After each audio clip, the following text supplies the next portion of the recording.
மரவமங்கலத்தில் TV வெடித்து வீடு தீப்பற்றி எரிந்தது. பல லட்சம் பொருட்கள் எரிந்து சேதம்.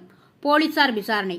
சிவகங்கை மாவட்டம் காளையார்கோவில் அருகே மரவமங்கலம் கிராமத்தில் ராமன் என்பவர் தனது குடும்பத்துடன் வசித்து வருகிறார். இன்று வீட்டில் அரசு வழங்கிய இலவச டிவியை பார்த்துக் கொண்டிருக்கும் போது டிவி திடீரென தீப்பற்றி வெடித்தது. இதனால் வீட்டில் இருந்தவர்கள் அலறி அடித்து வெளியே ஓடி வந்தனர். இந்நிலையில் தீ மளமளவென பரவி வீடு முழுவதும் பற்றிக் கொண்டது. அப்பகுதியில் உள்ள பொதுமக்கள் தீயணைப்பு துறையினருக்கு தகவல் கொடுத்தனர். சம்பவ இடத்திற்கு வந்த தீயணைப்பு துறையினர் அருகில் இருந்தவர்கள் உதவியுடன் போராடி தீயை அணைத்தனர்.